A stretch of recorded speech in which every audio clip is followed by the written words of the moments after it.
Hi everyone, here's a dresser that I did last year, and when I did the original video I didn't do any talking or explaining, just these subtitles that are popping up.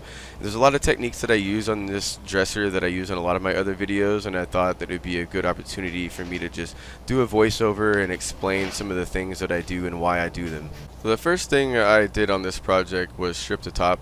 I always use these disposable chip brushes. They're only about like $1.50 at Walmart.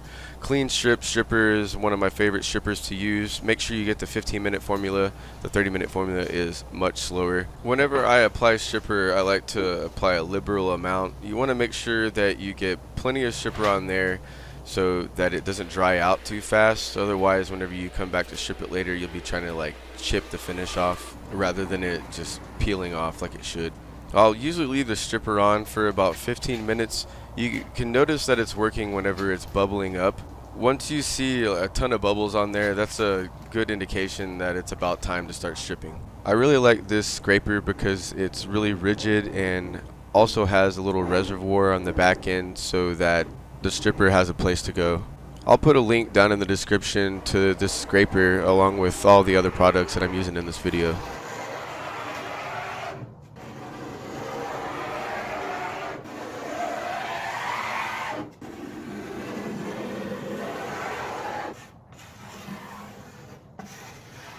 I usually don't strip one half and then the other like this. I'll make a full pass along the whole length of the top. I just wanted to show off these ice cream rolls.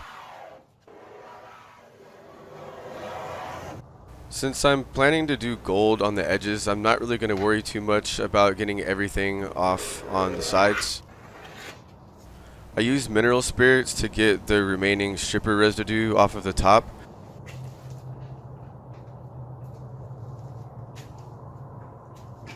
Since I'm stripping paint off of this one instead of just the wood finish, I use a coarse grade steel wool. All I'm doing is rubbing it lightly and trying to get the rest of this paint. That way there's not as much for me to sand off later. So after I wipe it away, I let it dry for a few hours. Maybe I'll put it in the sun to speed it up. If you're trying to sand it before it dries out, you're just going to shred the wood. After the wood is dried, I start using a 120 grit sandpaper to get the final layer of paint and expose the raw wood. I'll come back with 220 grit sandpaper and make another pass to make sure everything is nice and smooth. I'm usually ready to stain at this point, but if you felt like you needed to hit it with a finer grade sandpaper like 320 grit to get it even smoother, you could go ahead and do that. For the top, I'm using Minwax's Dark Walnut Wood Stain. This is a oil-based wood stain. I'm using the same type of brush that I used to apply the stripper. I'm using the same technique that I used when I applied the stripper. I want to apply a liberal amount to make sure that it doesn't dry out before I get a chance to wipe it off. After 15 minutes has passed, I'll take a clean rag and wipe off all of the excess stripper. You basically just want to keep wiping it until you don't have anything else coming off on your rag.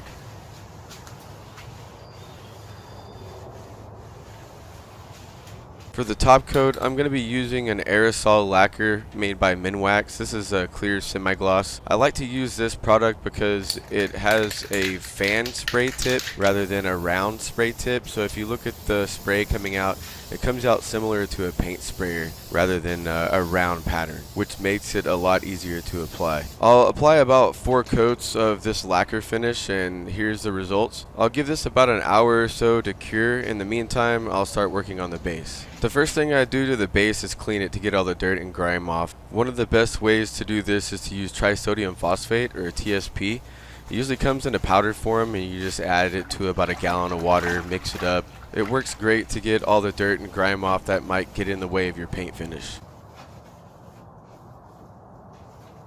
Here's all the dirt and grime that I cleaned off of just the body before doing the drawers.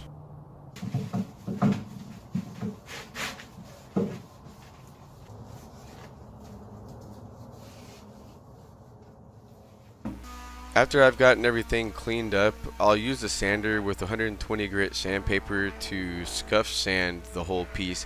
The whole purpose of this is not to sand it all the way down to the wood, but just to scuff up the surface enough so that the paint I'm going to apply has a good bonding surface to adhere to.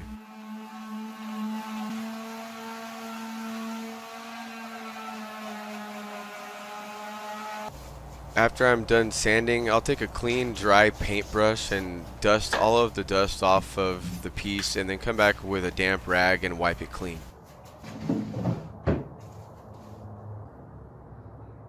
I like to apply some sort of primer before I apply my first coat of paint. The reason behind this is because it just adds a little bit of a bonding surface for my paint to stick to. I know I already sanded it, but at the same time, primer is usually a flat paint and it has a nice rough surface to stick to. Also, whenever you do a lot of sanding on wood, if you expose the wood and then paint over it with water-based paint, the oils and the woods will come up through the water-based paint and show up as stains. It's what we call bleeds, and primer acts as a sealant. Now that everything is primed, I can go ahead and start spraying my paint. I'm using VALSPAR's Northern Sky, sprayed out of a Graco Magnum LTS 15 sprayer. You can see this sprayer is super fast compared to some of the sprayers that I've been using recently. It does have a lot of overspray, but at the same time, you can see that I got everything done in one coat. I'm done with my painting and I can move on to the next technique.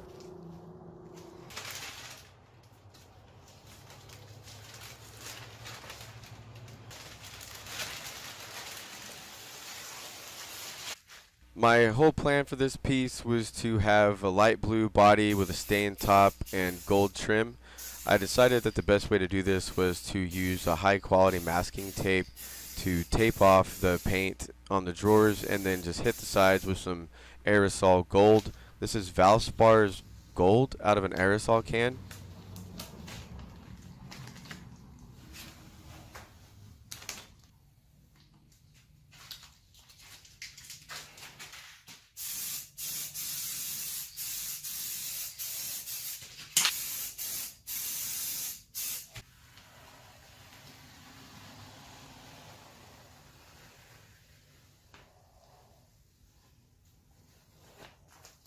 I taped off the top and the sides and repeated the same gold process for the top. This is the area where I didn't really spend too much time stripping.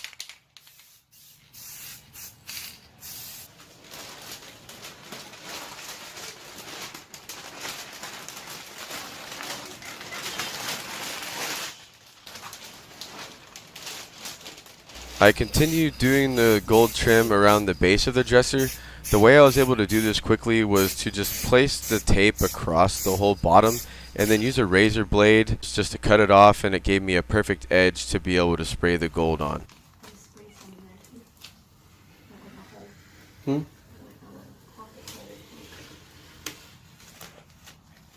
So here's the initial results. This is kind of what I was thinking about when I first started. I probably could have sold it like this, but I wanted to do a little bit more to it. I felt like the blue needed to be a little bit more muted, and so I decided to glaze it.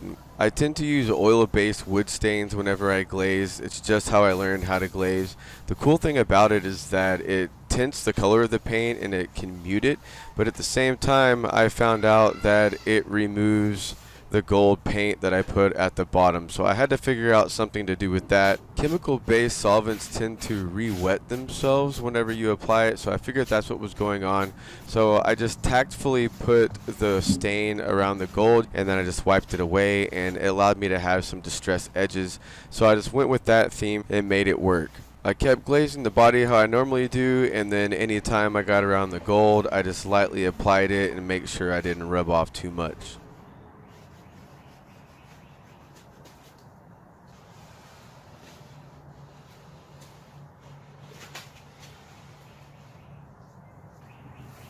One of the biggest questions I get asked about glazing with stain is when do you wipe it off? And the answer is right away. You can see that I'm working in sections, so as soon as I brush this on, I'm going to take my rag and I'm going to come back, I'm going to wipe it off until I'm happy with how it looks. Same way with the drawers, I'll usually work on them one at a time. It's really important that you wipe them off all the same way. That way they all match whenever you're done with the project.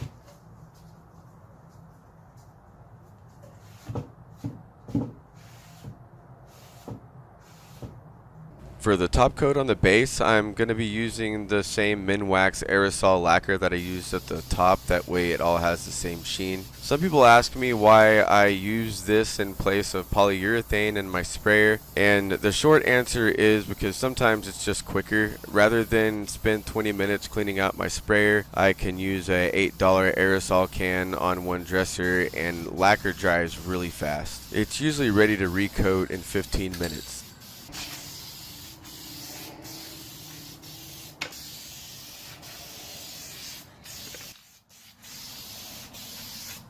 A lot of times I use this Rust-Oleum metallic oil rub bronze aerosol spray paint for hardware, and it usually works out, but for this piece it turned out being too dark. I tried respraying them with the same gold that I used on the edges, but that was too bright also, so I decided to do a base coat of the oil rub bronze and then come back with the VALSPAR gold and just give it a little light spritzing, and it ended up having a more muted look and worked better with the design of this dresser.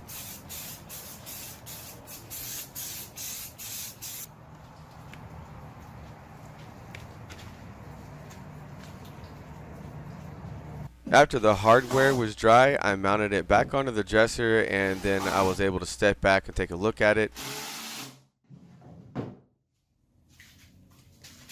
In the end, everything turned out great. I had an original plan for it. I met a few obstacles and I was able to overcome them. I ended up selling this piece for $450. I bought it for $60 and I only had about $30 in overhead. That's a $360 profit. 6 hours of work, $60 an hour. Let me know if you like this video, subscribe, and I'll talk to you guys later.